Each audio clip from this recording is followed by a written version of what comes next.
नमस्कार। स्वागत है आप सभी का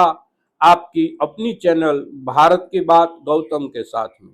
दोस्तों, आज दिनांक है 21 मार्च 2025 और वार है शुक्रवार। आज के दिन हम आपसे इस एपिसोड में जो चर्चा करने वाले हैं वो चर्चा न तो आज के हमारे कृषि उपज के किसी भी कृषि उपज के भावों के बारे में है, ना तो बाजार के बारे में, ना तो किसी कृषि उपज की थोक कितनी है देश में और आने वाले समय में कैसा उसका हाल होगा, कैसे हालात होंगे उसके भावों को लेकर, उनमें से किसी भी बात की चर्चा नहीं कर रहे हैं। आज के दिन हम जो चर्चा कर रहे हैं आपसे वो कर रहे हैं हमारे किसान आंदोलन की जो हत्या हुई है 2 दिन पहले, उसके बारे में आपसे बात कर रहे हैं। हत्या शब्द इसलिए मैं यहाँ पर प्रयोग रहा हूँ क्योंकि उसे अगर वास्तव में हम समझे, देखें और सोचे तो हत्या ही है, शुद्ध विशुद्ध हत्या ही उसे कहनी चाहिए, कम से कम हम किसान भाइयों की ओर से। दोस्तों, ये हत्या करने वाले जो लोग हैं वे लोग पंजाब में सरकार चलाते हैं, वे लोग आम आदमी पार्टी के हैं। हमारे बीते हुए वर्षों में यानी कि पिछले 5 या 6 वर्षों से हम किसान भाई जिस भी मुद्दे पर आंदोलनरत होते हैं, किसी भी प्रदेश में आंदोलनरत होते हैं, तो आम आदमी पार्टी एक प्रकार से हमारे साथ सहानुभूति से जुड़ती हुई हमें दिखाई देती थी। और हमारा आंदोलनात्मक कार्यक्रम जिस सरकार के सामने चल रहा होता था उसी सरकार के साथ वे भी भीड़ जाती हुई दिखती थी। किंतु आखिर इस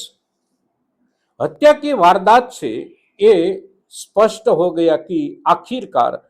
सभी राजकीय पक्ष जो भी है, राजनीतिक दल हमारे देश में जो भी है, वे केवल जहां पर सत्ता में नहीं है वहां पर ही हम किसानों के साथ जुड़ते हुए दिखाई देते हैं। उसकी सहानुभूति हम किसानों के मुद्दे पर, हम किसान समुदाय की समस्याओं पर केवल तब तक ही होती है जब तक वे लोग सत्ता में नहीं होते हैं। और ये सहानुभूति और ये हमारे साथ का उसका जुड़ाव जो हमें नजर आता है वे केवल छलावा ही होता है, केवल हमारे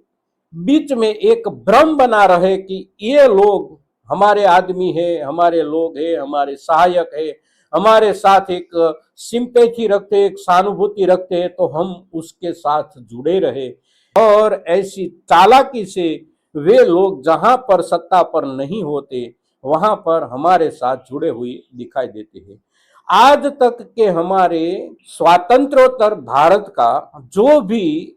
खास करके किसान आंदोलनों का इतिहास रहा है, सभी आंदोलनों में केवल ही केवल विपक्ष की ओर से सहयोग मिलता हुआ दिखाई दिया है। किंतु वही विपक्ष जब सरकार में आता है, फिर वो राज्य की सरकार हो या केंद्र की सरकार हो, सरकार में आते ही उसका रवैया बदल जाता है। जब तक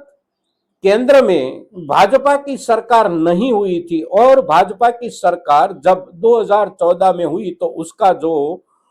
चुनावी कैंपेन चल रहा था, उसी चुनावी कैंपेन में आज के प्रधानमंत्री जो है हमारे आदरणीय नरेंद्र मोदी जी, उन्होंने अपनी ओर से एक वचन दिया था और भाजपा का जो राष्ट्रीय संकल्प पत्र था उसमें भी हमको वचन दिया गया था कि अगर हमारी सरकार केंद्र में आएगी तो स्वामीनाथन आयोग की ओर से जो सिफारिश की गई है कृषि उपज के भावों को लेकर, उसी सिफारिश यानी कि उसी सिफारिश का 2 में से जो उपला दर्जा है C2+50 वाला, उसका ही अमल होगा, उसको कार्यान्वित किया जाएगा और उसे कानूनी आधार दिया जाएगा। किंतु हमने देखा वो चुनाव के बाद सरकार बन गई, 5 वर्ष वो सरकार चली, फिर बाद वाला 5 वर्ष भी पूरा हो गया और तीसरी बार भी केंद्र में भाजपा की सरकार है। कहीं पर न तो MS स्वामीनाथन की जो सिफारिशें थी भावों को लेकर, खास करके C2+50 वाली, उसकी कोई बात केंद्र में बैठे हुए सत्ताधीशों की ओर से अब नहीं की जाती है। आम आदमी पार्टी खास करके हमारे 3 कृषि कानून वाले आंदोलन में तो इतना बढ़ चढ़कर हिस्सा ले रही थी कि हम सब किसान भाई ये आंख मीच कर मानने लगे थे कि आम आदमी पार्टी हमारे साथ है, आम आदमी पार्टी हमारे साथ रहेगी। किंतु पिछले दिन जो घटना हुई, यानी कि बीते बुधवार को जो वारदात हुई, उसी वारदात से हमें आखिर वो भी पता चल गया कि आम आदमी पार्टी का चरित्र भी न तो कांग्रेस से अच्छा है, न तो भाजपा से अच्छा है। सभी राजनीतिक पार्टियों जैसा ही चरित्र आम आदमी पार्टी का है। हमारे किसान भाइयों के धरना स्थल पर पंजाब की आम आदमी पार्टी की सरकार ने देर रात, यानी कि आधी रात, तंबुओं पर जो बुलडोजर चलाए, वे दृश्य अगर हम देखते हैं तो हमारे दिल में खचक तो अवश्य पैदा होती है दोस्तों। और ये सरकार का जो रवैया इस तरह से देखने को मिल रहा है, उसे अगर हम पिछले जमाने के साथ, यानी कि अंग्रेजों के जमाने के साथ अगर कंपैरिजन करें, उसके साथ उसका एक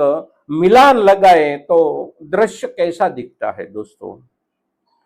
जब हम आजाद नहीं हुए थे, देश पर अंग्रेजी हुकूमत थी, उस दिनों में भी किसान आंदोलन चलते रहते थे। देश के बहुत से भागों में कुछ न कुछ मुद्दे को लेकर आंदोलन चलते रहते थे। अंग्रेज हुकूमत के दौरान आंदोलन चलाने वाले जो जो नेता थे, हमारे किसान नेता, अगर कहे कि हमारे राजनीतिक दलों के नेता, तो उसमें चौधरी सर छोटूराम जी, चौधरी सर छोटूराम जी ने जो भी आंदोलन चलाए हम किसान भाइयों के लिए, उसको लेकर पूरे देश में उसी समय के एक सबसे बड़े किसान नेता के रूप में एक आदरणीय स्थान हमारे दिल और दिमाग में उस नेता का है। उन्होंने जो भी आंदोलन चलाए, कभी भी अंग्रेज हुकूमत की ओर से उसके ऊपर ऐसा हमला नहीं किया गया। फिर स्वातंत्र पूर्व हमारा एक और दूसरा बड़ा नेता सरदार वल्लभ भाई पटेल, गुजरात और देश के बाकी हिस्सों में उनकी तरफ से जो भी किसान आंदोलन चलाए गए, उसी किसान आंदोलनों में भी कभी अंग्रेज हुकूमत यानी कि ब्रिटिश गवर्नमेंट की ओर से कोई हमला इस तरह से नहीं किया गया जिस तरह से आज के समय में हमारे स्वतंत्र भारत की चुनी हुई नागरिक सरकारों की ओर से हमला किया जा रहा है। महात्मा गांधी बापू ने चंपारण के किसानों के मुद्दे को लेकर ही भारत में आंदोलन की शुरुआत की थी और उसी आंदोलन से भी महात्मा गांधी को इस तरह से नहीं खदेड़ा गया था अंग्रेज सरकार की ओर से कि जिस तरह से आज के दिनों में किसान नेताओं को अपने कार्यक्रम के स्थलों से खदेड़ दिया जा रहा है। दोस्तों, आप सभी जानते हैं कि किसान नेता जगजीत सिंह डल्लेवाल, जिसकी आयु 70 वर्ष से भी ज्यादा है और जो नेता पिछले 90 दिनों से ज्यादा दिन हो गए अनशन पर है, उसको भी गिरफ्तार कर लिया गया है इस सरकार की ओर से। अगर ऐसी स्थिति ही पंजाब की आम आदमी सरकार की ओर से निर्मित की जा रही है हमारे किसान आंदोलनों के साथ, तो फिर हम देश के कौन से राजकीय पक्ष की ओर से हमारे साथ सहयोग में खड़े रहने की अपेक्षा कर सकते हैं दोस्तों। बहुत ही विचारणीय मुद्दा है। आज के दिन ये जो दुर्घटना हुई है